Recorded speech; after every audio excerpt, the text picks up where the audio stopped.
Hi guys, and in this quick video I'm gonna show you the best bits and the worst bits that I like and I didn't like about the new Kia Optima. This is 2019 model. I had for a couple days, already driven in 3 days, and I'm gonna tell you the best and the worst bits that I found in this car.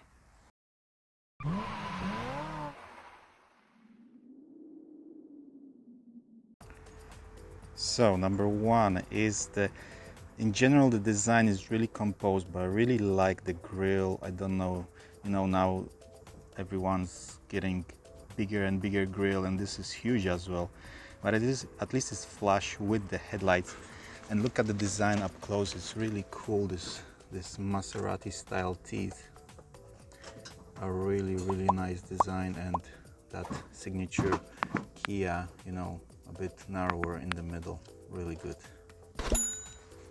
Maybe you're not aware, but I run another channel as well with the car LED bulbs, and I do replace them often. And this is the first car that I found that had in the cover, for the headlights, it had actually the water and moisture absorbing material inside, which is really amazing and shows how far the quality is going. You cannot find this one in Mercedes or Audi or BMW, trust me, I tried them.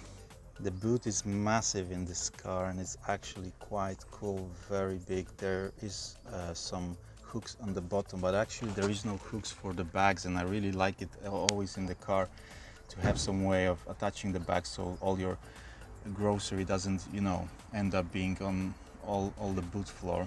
But there is another cool thing that is only standard in the USA, not required in Europe, which is the boot opening from the inside. If you're gonna, hide somebody in your boot, then at least they can get out and jump out of your car. Don't do that though. The gearbox really took me by surprise. Not only looks really nice, really cool, really quality feel to it, like Audi gearboxes, but also it really works really fast in the sport mode, where you can basically shift the gears really fast with the paddles as well. They're not maybe too big, but they're shifting. I can't shift now, but I'm gonna show you another video where the shifting really fast. You press it up and it really takes off. I didn't drive a Ferrari to have a comparison, but all the cars I've driven, like BMWs, are more sluggish, even the new ones, and this is actually really big surprise for me. And even with the kick down, if you really need to floor it, just floor it and then kick down, and it's gonna really pick up really fast. The accelerator pedal is also a surprise because it's designed the same as in BMWs, which is connected in the bottom like in sports cars, which I really like, and I really think that this is the way they all should be, like that, because it's the best way to control the accelerator, in my opinion at least. Let me know what you guys think. Maybe you've got, you prefer the other way around, the same as the brake pedals.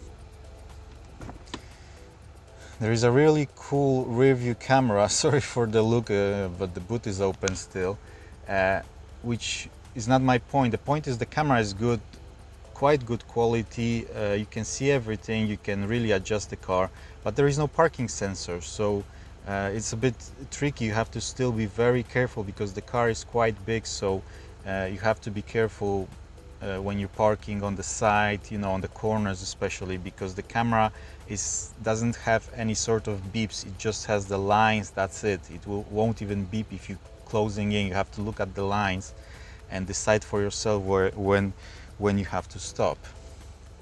The design of the screen, especially the icons, the look of it, is a bit of downside for me because of the way it looks. The one in the middle is nice and clean, modern design, the graphics are nice. Maybe it's only monochromatic, a bit gray and white, but it's good. It's good enough. The dials, the speedometer, the revs is really cool. The one in the middle, when I first saw it, it just looks so basic compared to, I'm not even talking BMW, Mercedes, but even, Vauxhall, Opels, Fords. It's really basic, and you just look at the graphics and it's just gray, gray, gray. I call it the 50 shades of gray because you can see that there's nothing to it. It's all gray and white and black, and it's cool, you know, maybe clear and visible, but you could, you know, Kia could do much better with that, you know. At least it's very responsive and very good to, you know, to use. You can easily, you know, find what you're looking for. So here you see you've got one screen when there is a little bit of more color, but apart from that, the main screen that welcomes you is just like that. So it's not really nice looking.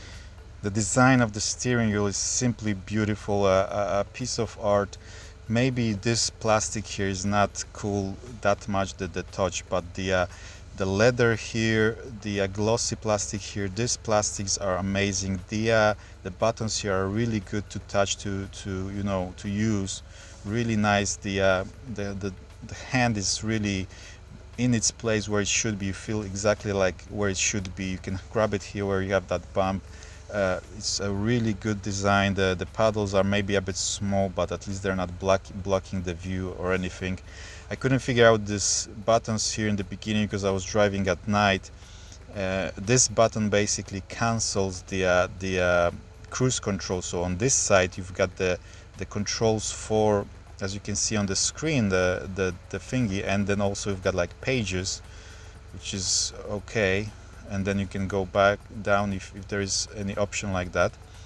But and this one obviously to set up some settings, and this one is for cruise control or speed limiter, and then you set it up down, and then, you know, you adjust it, and this is to cancel it basically. So just need to, you know, sit down and think, you know, learn it a bit for 5 minutes, that's it. But the design is really good.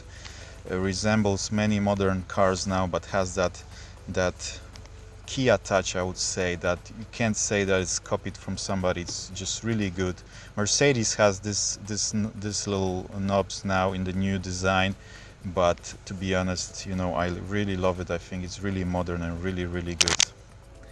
Another thing that I'm not very big fan of is the car has really a lot of modern things with it, modern options, but the key is still manual.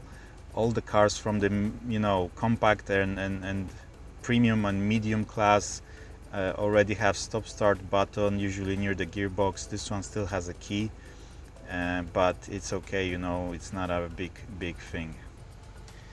And the last thing that I didn't like that much is when you switch off the car, you've got that music. So let's hear the song. Yeah, so as you can hear it, you know, I'm not the biggest fan. Probably can switch it off somewhere. It's a bit of, you know, orchestra style, but whatever, I'm not the biggest fan. So thank you guys for watching. Hope you enjoyed. This is the Kia Optima best bits, the good and the bad and the ugly. Thank you for watching. See you in the next one. Lucas.